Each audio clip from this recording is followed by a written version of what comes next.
우리말에 경쟁자라는 말이 있습니다. 경쟁자. 예. 영어로는 뭐라 하죠? 경쟁자가 영어로 뭘까요? 예, 라이벌입니다. 라이벌. 예, 라이벌. 이 라이벌이란 말은 흥미롭게도 리버, 강이란 말에서 뿌리를 같이 하고 있습니다. 이 리버라는 강이라는 이 단어에서 파생된 단어가 라이벌이란 거예요. 경쟁자는 우리가 볼 때 본래 서로 같은 강물을 마시는 사이임을 알게 됩니다. 같은 샘에서 물을 먹고 같은 강물에 물을 먹는 사람들, 이게 바로 라이벌이라는 말이 여기서 나왔다는 거예요. 라이벌은 언제나 같은 강가, 이를테면 동일한 분야나 동일 업종에서 나오게 마련입니다. 그래서 오늘 지금 4월 10일 총선 앞두고 나면 라이벌은요, 정치인들은 정치인끼리 라이벌이지 후보들은 지하고는 라이벌이 아닙니다. 그러잖아요. 여러분도 라이벌이 아니에요. 지금 후보들끼리 라이벌, 같은 물을 마시는 사람들, 동업종에 있는 사람들입니다. 따라서 라이벌 의식은 항상 같은 강물을 마시는 사람들 사이에서만 일어나는 경쟁심입니다. 선의 경쟁이라는 말이 있습니다. 그러나 엄격히 말해 선의의 경쟁이라는 것이 정말 있을 수 있겠습니까? 불가능한 일입니다. 작금의 총선에 입후보한 후보자들이 한자리에 앉아서 텔레비전 나와서 같이 토론도 합니다만은 그 토론은 얼마든지 웃을 수 있지만은 그러나 내면으로는 언제나 라이벌 의식으로 평행선을 달릴 뿐이죠. 그렇잖아요.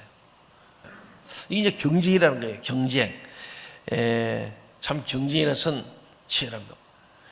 경쟁자는 정말 라이벌이 되어서 참 쉽지 않아요. 선의 경쟁이 없습니다. 네가 죽어야 내가 사는 거예요. 남을 밟고 올라서는 거죠. 오늘 본문을 보면요, 세례 요한과 예수님이 경쟁 관계예요. 라이벌이라고. 세례 요한 역시 나사렛 출신 예수님과 평행선을 그을 수밖에 없는 입장이었어요. 모든 면에 걸쳐 예수님에 대해 라이벌 의식을 갖기에 충분한 상황이었기 때문입니다. 더 정확히 말하자면 인간적인 여러 조건들을 따져볼 때 세례 요한이 예수님보다 월등하게 우월한 사람입니다.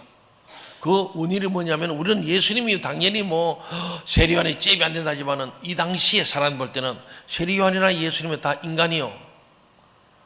예, 아직 메시아라고 입증된 게 없어. 그러니까 나사렛 예수와 이 세례 요한이 경쟁자 되었어요. 첫째는 출신 배경이 보면은 세례 훨씬 더 좋습니다. 인간적으로 볼 때 예수님은 목수의 집안에서 출신 아닙니까? 목수의 아들. 목수, 예, 이 대표질 하면서 목수, 나무 뚝딱거리고. 그래서 어떤 분은 예수님 목수라니까 좀 그렇다. 그래가지고 건축가다, 아치텍처로 이렇게 좀 좋게 얘기해요. 제가 어떤 분이 아버님 뭐 하셨게? 예, 건축업 하십니다. 그래요. 건축에서 사장인가 보다 했더니 알고 보니까 일용 노무자야. 예. 근데 예수님도 사실은 그런 그냥 집 지어준 데 가서 이렇게 목수 일하는 그런 일인데 그러니까 별 볼품이 없는 거죠. 예, 대단한 집안 아닙니다. 가난한 집안이에요. 그러나 세례 요한의 아버지는 누구냐면요, 사가랴 제사장입니다. 아이고, 유대 나라의 제사장은 하나님 다음입니다. 그러니까 집안이 세례 요한은 아주 명문 가문이죠. 세례 요한은 그만큼 선택받은 집안 출신이어서 예수님과 비교할 수 없는 사람. 두 번째로 세례 요한과 예수를 비교해 보면요, 세례 요한이 예수님보다 6개월 먼저 태어난 형님입니다. 형님.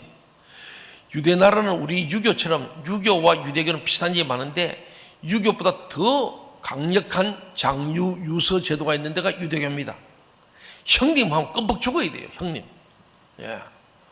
예수님은 6개월 차이에 형님인 세례 요한과 비교해 보면은 특별히 예수의 어머니 마리아하고 세례 요한의 어머니 엘리사벳은 친척이야.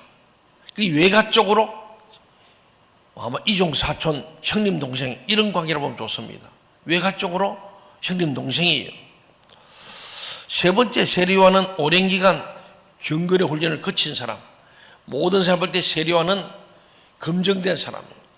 일찌감치 요단강변 광야에서 아예 거기서 먹고 살면서 아주 기도와 말씀 묵상하는 경건주의.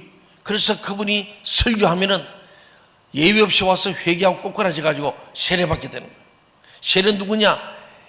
회개하여 제삼 받은 자에게 표로 주는 게 세례거든요. 그러니까 세례 요한이 설교하면은 정말 모든 사람들이 그 앞에 와서 엎드리는 거예요. 근데 보면은 예수님은 보면은 나사렛 목수 일 하다가 공생애를 시작하기 전에 광야에서 40일 금식한 것밖에 없어. 그리고 공생 시작하는 거예요. 이렇다 할 경건 훈련을 받은 적이 따로 없어요. 그러나 세례 요한은 아예 광야에서 살았습니다. 그는 그곳에서 기도하고 말씀 묵상하는 경건의 삶으로 일관한 사람. 그래서 그의 별명이 광야에서 외치는 자의 소리. 이 광야의 소리, 아주 그치고 터프한 소리로, 이 독사의 자식들아, 너희들이 이런 죄를 범하도 어떻게 구원받기를 원하냐, 하나님 나라 가기를 원하냐, 아주 직설적인, 아주 독설에 가까운 돌직구, 원색적인 설교를 하기로 유명한 사람이고, 그 앞에만 누구든지 꼬꾸라지고 회개하여 세례받게 된 아주 위대한 예언자요, 위대한 하나님의 사람이었죠. 거기다가 세례 요한은 예수님보다 먼저 사역을 시작했습니다. 예수님이 30쯤 되어서 사역을 할 때 이미 세례 요한의 명성은 막 유대 땅에 온 이스라엘 다 퍼졌어요. 야, 그게 요단강변에서 외치는, 광야에 외치는 자의 소리가 있는데 그 사람은 대단한 사람이야. 거기 가면 우리의 모든 죄를 회개하고 침례 물에 담가서 세례가 받고 나서 새 사람 되는 놀라운 역사를 일으키는 위대한 부흥사고 위대한 설교자라고 소문이 난 거예요. 그래서 세례 요한이 사역자로 삼았던 요단강가에는 그를 만나는 사람들로 연일 인산인해를 이룬 거예요. 신종호에서도 거기 많이 안 가요. 여기 온양적전에 와서 이렇게 사람이 많이 보이고 순간적으로 반짝할 때. 근데 여기는 그게 광야입니다. 광야. 일부러 저 예루살렘에서 모든 나라에서 요단강 가로 광야로 들판 나와야 되는 거예요. 그런데 연일 인산인해를 그 광야에 막 사람 미어 터지는 대단한 인기가 아주 캡입니다.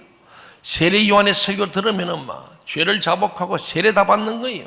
예수님 역시 세례 요한에게 세례 받았어요. 맞습니까? 아멘. 예. 그러니까 오늘 우리 교회도 세례 때 제가 이렇게 예수 그리스도를 구주 믿는 아무개 내가 성부와 성령의 세례를 주노라 하면은 거기에 기록하잖아요. 세례자, 목사, 박자.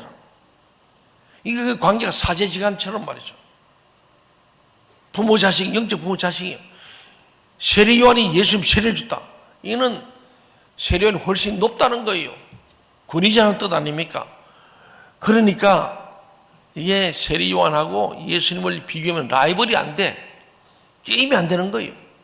근데 어쨌든 오늘 본문 22절 보니까 라이벌이 되어버렸어요. 22절 요한복음 3장 20절 한번 읽어볼까요? 시작. 그 후에 예수께서 제자들과 유대 땅으로 가서 거기 함께 유하시며 세례를 베푸시더라. 예. 아이 세례는 세례 요한이 전유물인 줄 알았는데 드디어 예수님도 세례를 베푸기 시작했다는 거예요. 경쟁이 될까 안 될까요? 그래서 동일 업종이 있으면은 경쟁 상대가 되는 거예요. 그래서 또 23절에 보면요. 한번 읽어볼게요. 23절 시작. 요한도 살렘 가까운 에논에서 세례를 베푸니 거기 물이 많음이라. 그러므로 사람들이 와서 세례를 받더라. 세례 요한도 세례를 주고. 그런데 원조 세례는 세례 요한이요. 예수님은 작아요. 어떻게 보면은. 그런데 지금 같은 이 지금 살렘 가까운 에논이라는 곳에서 세례 요한도 세례를 주고 예수 세례를 주게 됐다. 경쟁자는 같은 강가에 같은 물멍사회잖아요. 같이 세례를 주니까 이 경쟁이 붙은 거예요. 이때 세례 요한의 제자들이 허겁지겁 달려와서 세례 요한에게 보고했습니다. 26절 한번 읽어볼까요? 시작. 그들이 요한에게 가서 이르되 라삐여 선생님과 함께 요단강 저편에 있더니 곧 선생님이 증언하시던 이가 세례를 베풀매 사람이 다 그에게로 가더이다. 어떻게 됐어요? 이 경쟁에서 누가 이겼어요? 예수님께로 사람이 다 몰리는 거예요. 정치인이 소속 정당을 떠나 공천 못 받으면 가끔 그러잖아요. 예, 그 이제 공천 못 받으면 막 탈당하잖아요. 예, 정치인이 소속 정당을 떠나가지고 탈당해서 다른 당에 합류하는 경우가 흔히 있잖아요. 지금 이제 뭐 계속 있을 겁니다. 그때 버림받은 정당은 그 정치인과 그가 입당한 정당을 싸잡아서 신랄하게 비난하는 게 막 계속 대변인들이 하지 않습니까? 그렇습니다. 국회의원 한두 명을 잃은 것도 이토록 심사가 뒤틀린 일이거늘 세례 요한은 자신을 쫓던 모든 무리를 하루아침에 예수님께 몽땅 빼앗기고 말았어요. 그리고 버리고 떠나간 무리가 누구입니까? 얼마 전까지만 해도 세례 요한이야말로 하나님이 보내신 메시아라고 믿고 막 입에 침이 마르도록 그를 칭송하던 무리들이었어요. 그들이 우르르 몰려간 예수는 또 누굽니까? 모든 면에서 세례 요한보다 못해 보이는 세례 요한의 동생이요. 그리 갈 일이 별로 없는 거예요. 그렇다면 세례 요한의 심기가 얼마나 불편하고 뒤틀렸겠습니까? 자신을 버린 무리에 대한 배신감에 치를 떨고 변절한 정치인을 매도하는 정당처럼 무리와 예수님에게 독서를 퍼부어야 하지 않겠습니까? 무서운 경쟁심의 포로가 되어서 수단 방법 가리지 않고 자신의 영향력을 지켜야 하지 않겠습니까? 그러나 제자들의 보고를 받은 이 위대한 세례 요한은 제자들이 대답하는데 우리 모두를 매우 놀라게 하는 거예요. 예. 27절 28절 같이 한번 읽어볼까요? 시작. 요한이 대답하여 이르되 만일 하늘에서 주신 바 아니면 사람이 아무것도 받을 수 없느니라. 내가 말한 바 나는 그리스도가 아니요 그의 앞에 보내심을 받은 자라고 한 것을 증언할 자는 너희니라. 이 보면은 세례 요한은 제자들에게 탁 얘기했는데 모든 것은 하나님께서 하신 일이다. 그런즉 메시아는 세례 요한이 아니라 예수님임을 너희들이 세상에 알려라, 전해라. 그 전에 나는 그리스도가 아니라 내가 메시아가 아니다. 그의 앞에 보내심을 받은 자, 나는 준비하는 자, 예수님의 길을 예비하는 자다. 그것을 증언할 자는, 증인은 너희들이다. 너희들이 가서 우리 선생님이 메시아가 아니고 저분 나사렛 예수가 메시아래요, 이걸 전하라고 세례 요한이 제자들에게 말하는 거예요. 야,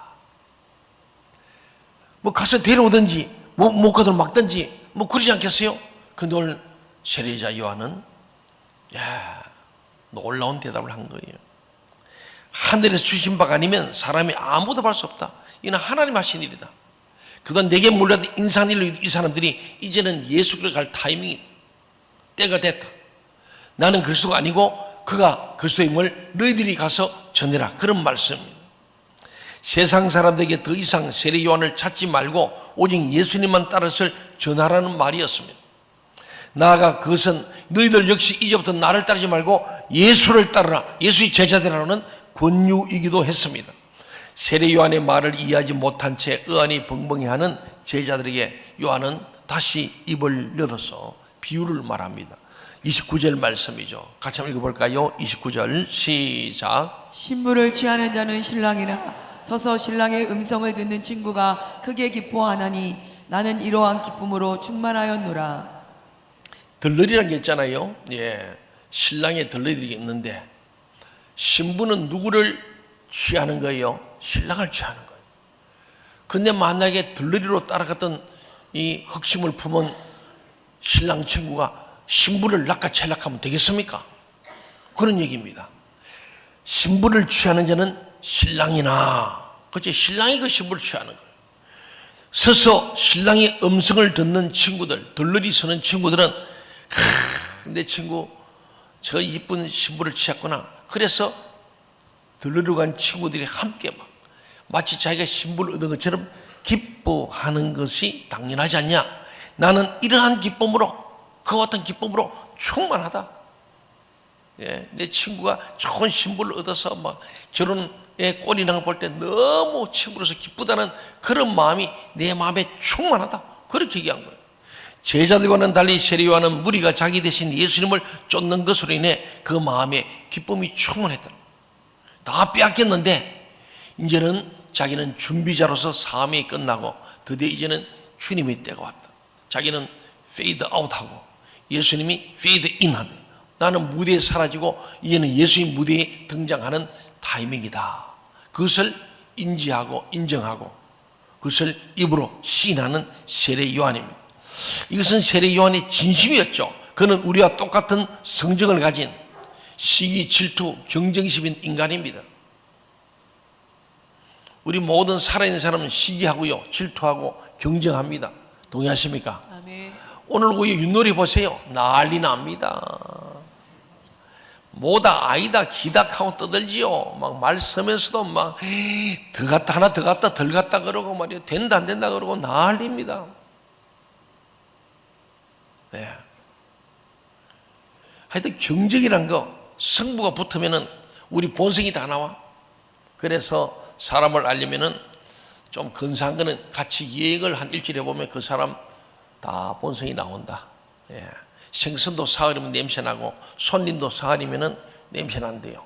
사람도 한 3, 4일 지나면 인간성이 쭉 나오는 게 이기적인 사람, 이타진 사람 다 나오는 거예요.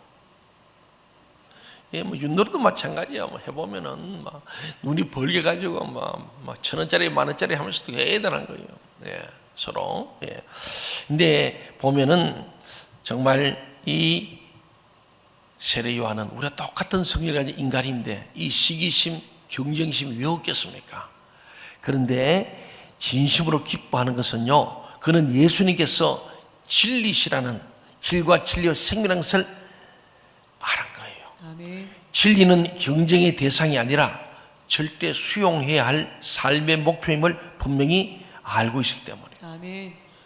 그래서 우리는요, 믿음이 뭐냐면요, 내가 원하는 바 뜻하는 바를 하나님 앞에 강청하여 얻는 게 믿음으로 많이 생각하는데 그게 믿음이 아니고 하나님의 뜻을 내가 받아들이는 것이 믿음이에요. 아멘.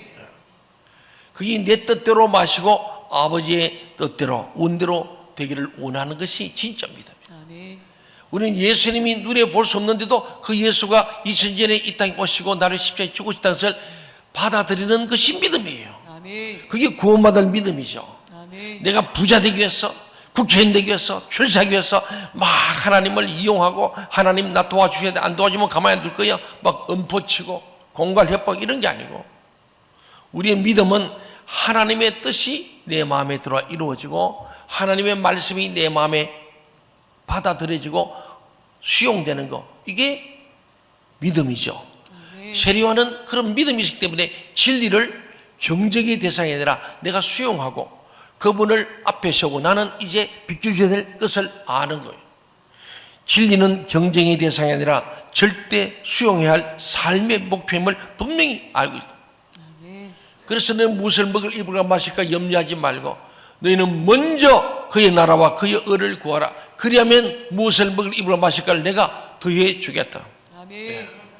주님은 하나님의 뜻을 내가 수용하면은 그 뜻을 이루기 위해서 뭘 주시고 필요한 것도 주시고 하나님께서 준다는 거예요. 이게 순리적인 믿음의 프로세스입니다. 많은 사람들이 예수님을 하나님의 독생자이신 구원자로 믿습니다. 믿습니까?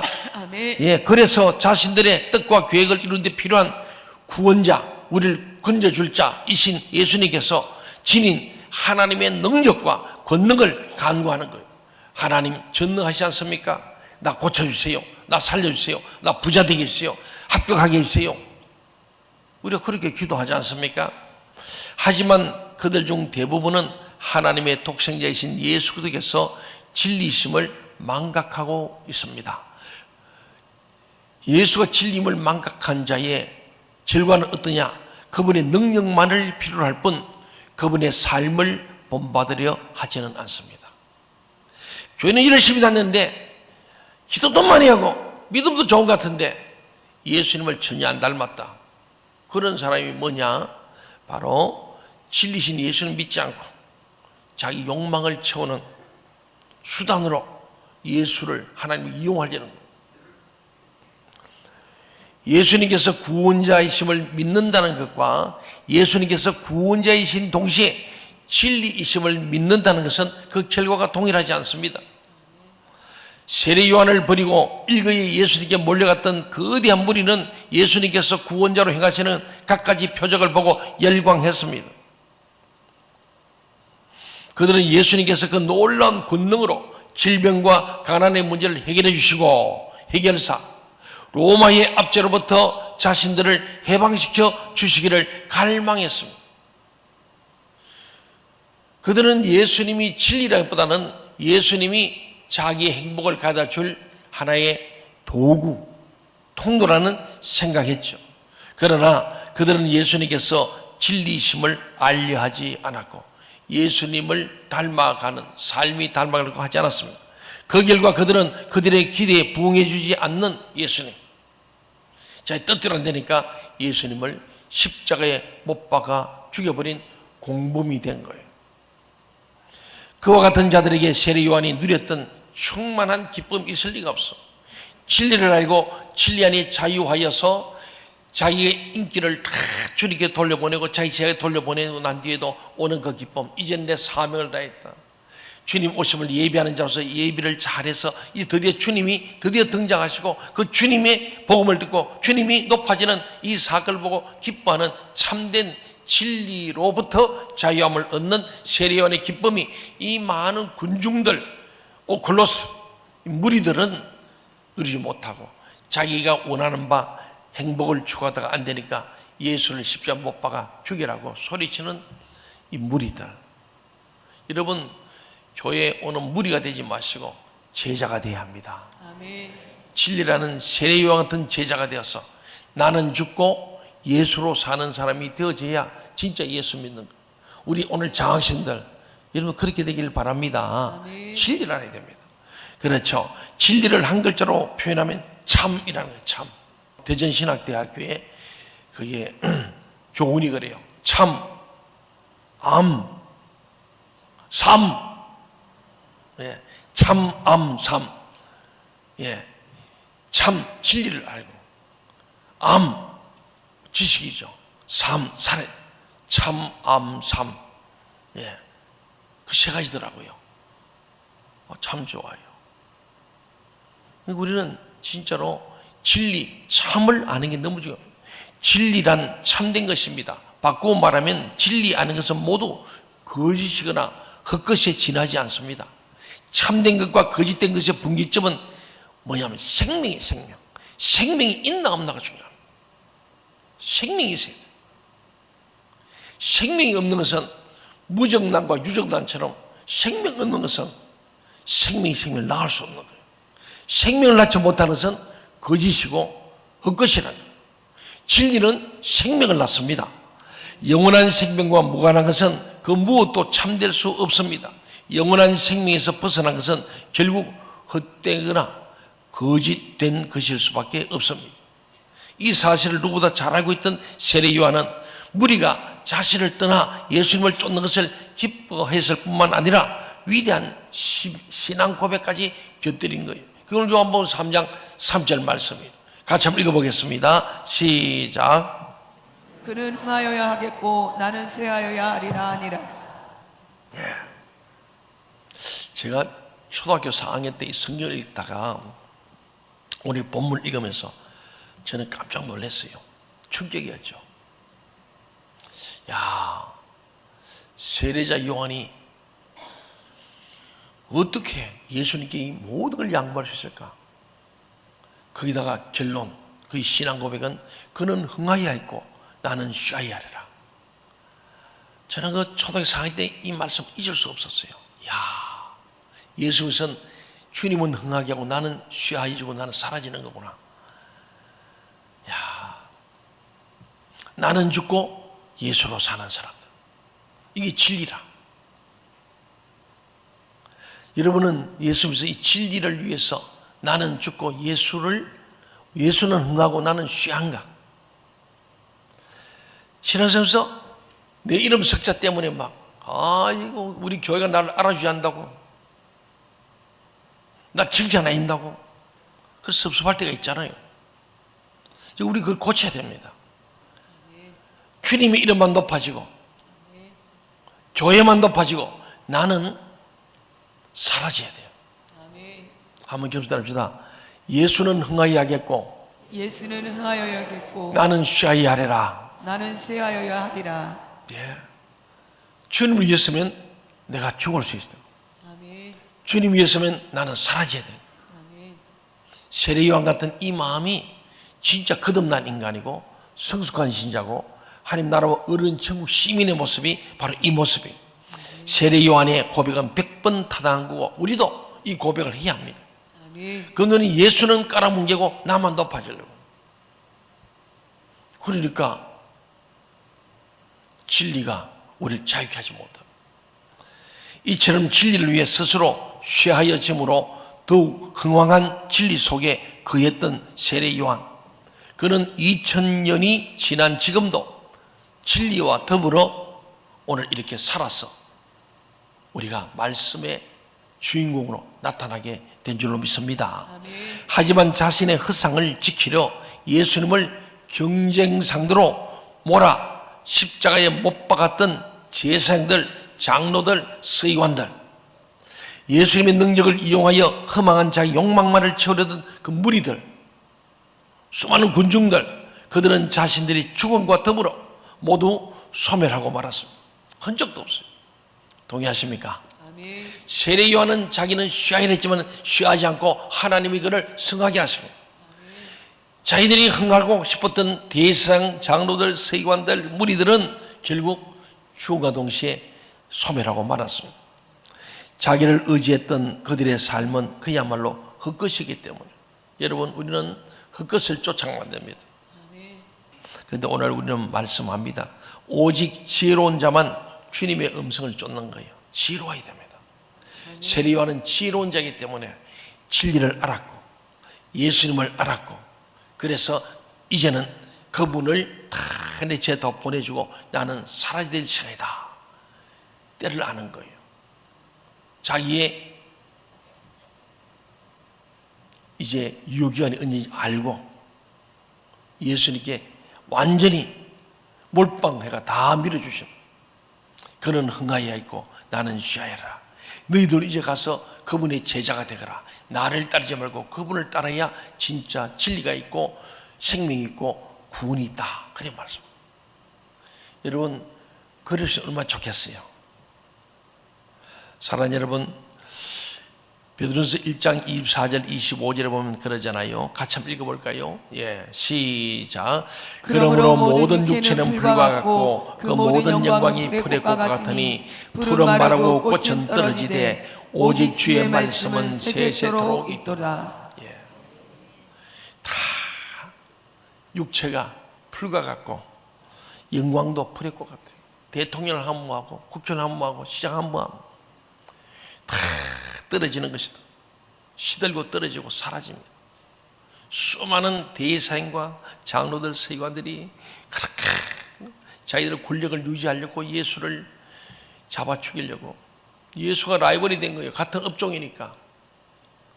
자기들이 소 팔고 양 팔고 염소 팔아서 돈 벌고 있는데 성전 정화한다고 하는 이 동일 업계에 나타나는 혜성 같은 예수 경쟁자죠. 그래서 그를 잡아 죽인 거 아닙니까? 근데 오늘 그 모든 것들도 하나님 부르시면 죽음과 함께 불처럼 꽃처럼 떨어져서 사라지는 것. 그러나 오직 주의 말씀은 세세토록 있다. 주님 말씀만이, 예수만이, 진리만이 영원한 줄로 믿습니다. 아멘. 그래서 우리가 잘 아는 솔로몬, 그는 세상의 모든 걸 다 누린 사람이에요. 권력도 부귀영화도 쾌락도 다 누린 지혜. 그가 늙어서 마지막 기록한 것이 전도서 아닙니까? 전도서 첫 번째 1장 1절에 인간의 삶의 모든 것이 헛되고 헛되며 헛되고 헛되다. 4번씩. 2번은 강조라고 하는데 3번은 아주 4번은 여기밖에 없어요. 4번 거듭한 건 중복된 건 여번. 이는 확실하게 인생은 헛된 것이다. 하나님 말씀만이 영원하다. 이 얘기를 하고 싶어서 전도서를 기록한. 오늘도 우리가 예수 믿으면서 내가 그 내가병 아집에 잡혀서 서선막이 들고 시기 경쟁하고 도토리 기지개 하지 말고 진리신 예수 앞에 다 내놓는, 다 보내주는 세례 요한을 묵상하면서 그는 흥하여야 있고 나는 쉬어야 하리라. 인간관계 속에서 남을 나보다 낫게 이기면서, 그래서 우리는 불평도 원망도 억울함도 없는, 그래서 너희가 진리를 알지니 이 진리를 알면 너희가 자유케 되리라. 진리와 자유는 같이 가는 거예요. 여러분이 예수 진리 알므로, 예수님의 진리의 말씀을 묵상함으로, 예수님의 삶을 따라감으로 여러분이 진정 삶의 자유함으로 기쁨이 충만하고, 세례요한처럼 다 제자를 보내고 빼앗겼어도 그의 마음에는 마치 신랑이 신부를 취하는 그 친구의 신랑 친구를 보면서 신랑의 친구로서 진짜 진정으로 기쁨이 있는 그 기쁨을 누리는 우리 인간사, 또 하나님과의 신앙생활 모두 하시기를 주의 이름으로 간절히 소원합니다. 아멘.